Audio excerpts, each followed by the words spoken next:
It's rare for me to meet somebody who hasn't said or done something that they're ashamed of having said or done.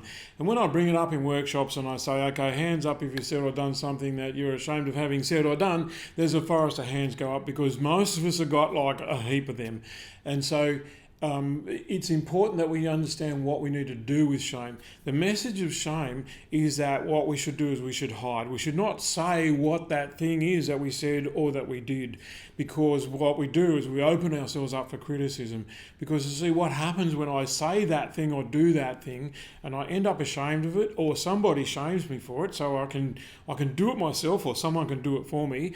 And the younger you are, the further you go back in your life, the more you would have been shamed by others. In other words, you ought to be ashamed of yourself for saying that to your mother, those kind of things. So whether it's done to us or whether we do it to ourselves, and when we do it to ourselves, it's a learnt process rather than instinctive, then what happens is the message is you should make sure nobody finds out about that. So don't ever tell a story, don't ever tell what happened or who said or all that, and make sure the subject never gets mentioned.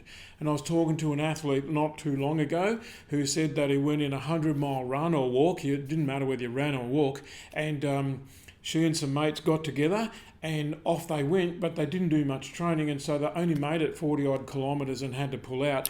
And she said to me, she said, I'm going to tell you this story, but before I tell you, you have to promise me that you're never going to tell anybody about me having to pull out after only 40 kilometres. I couldn't handle the shame and the judgment. I said to her, mate, no one that I know knows you. You're a client of mine. She goes, I just couldn't handle it. You have to promise that you won't tell. So I promised, and then she told me the story, and away we went. And really, that's the extent that we go to hide something. It's as if I can't actually handle it being the truth, so I'm going to get it buried. I'm going to make sure it never gets mentioned. And if it does, then whoever mentions it, I'm going to jump on them like a ton of bricks and make sure that they understand that they've ruined my life and that I'm never going to be the same again. The real message of shame is that there is something fundamentally wrong with you. If we use this athlete who pulled out at the 40k mark because she didn't train enough, in other words, could she have done it? Yes, she could have. Then really what she's saying is there's something fundamentally wrong with me and I don't want people to find out that thing that's wrong with me. In essence, I am a flawed human being. I'm not good enough.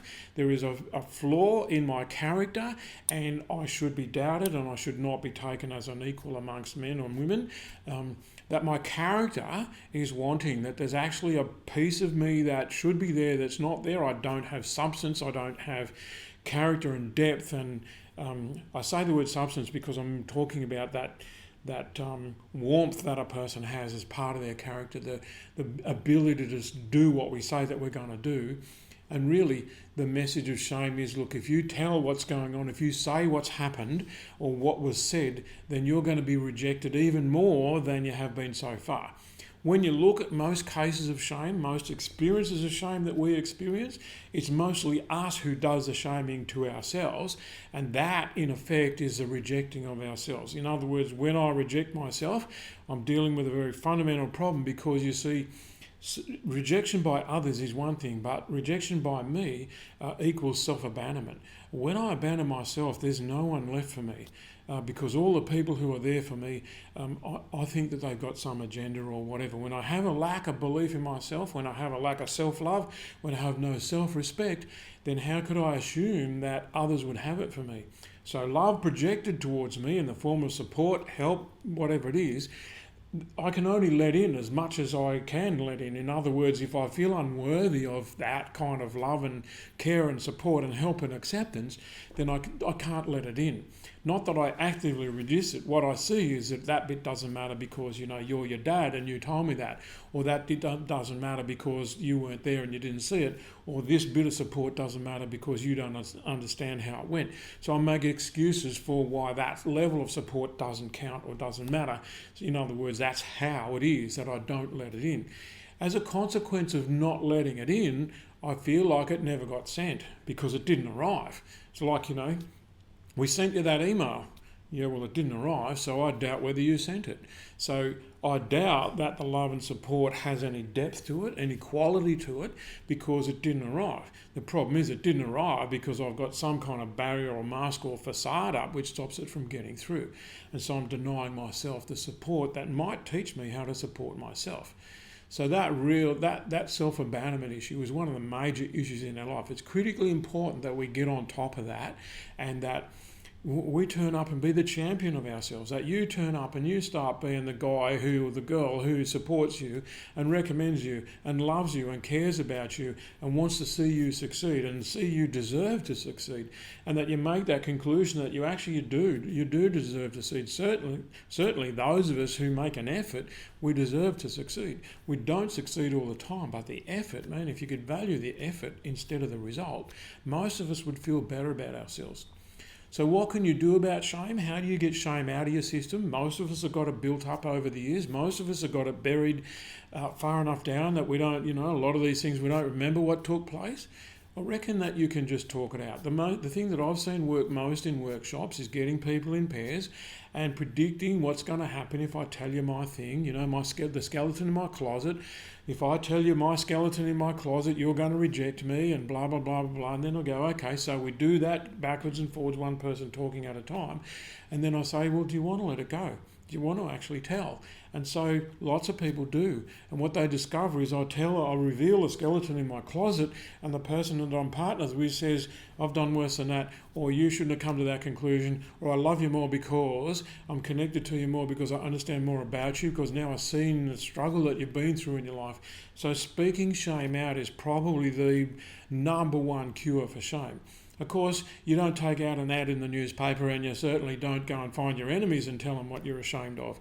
But there are people in your life who accept you, warts and all. People who love you, regardless of how useful you might be to them, or what you can do for them, or where you fit in their life. There are genuine, warm people in our lives, and they are the ones who will understand. And you can go to them and say, listen, can I just talk to you? And you're not allowed to talk back, because I just want to tell you something to get it off my chest. I don't need for you to wear it, and I don't want a solution. I don't want you to tell me that I'm right or wrong or good or bad or whatever. I just need to talk it out. And you'll find that release, a massive release when that happens. Now, if that's not the case and you don't want to do it, then almost equally as good as writing. So if we write what we want to write, if you write what happened and who said what and who went where and how it happened, then the chances are you're going to get most of that out of your system. Of course, when you write it, what you can do is you can burn it, you can bundle it up and flush it down the toilet. I even had a client years ago who said, I write people's names on. When I'm angry with someone, I write their name on a piece of paper and I put them in a Tupperware in water and I put them in the freezer to cool them down. Really, that's just a technique that works for her. But if it works for her, it works for her.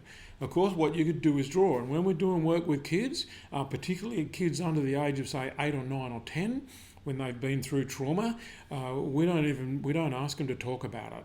We don't ask them to write about it. They probably don't have the language or the skills to express it in writing. So we give them crayons and paper. We get them to draw that. Some people sing it. That's pretty rare. You can paint it. You could walk it out. You could actually just walk and say, every step that I'm taking is a step of shame, or a piece of shame that I'm releasing to the universe to go back to the universe to where it belongs. If you have a faith, then you'll understand the concept of forgiveness conferred upon you by God or Jesus or whoever's the head dude in your religion. If you understand that, that's a magnificent concept. What it says is you are forgiven. You will be forgiven.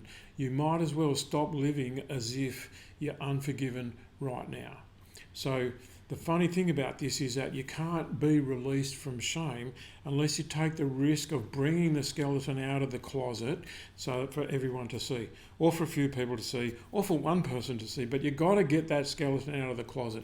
Otherwise, what the skeleton does is it controls your life from back there in the closet. And we do think we won't go to some places because the likelihood that skeleton might come up. We won't talk to some people because the likelihood that they'll see the skeleton even though we've got the door closed, that somehow they'll perceive it, understand it or whatever.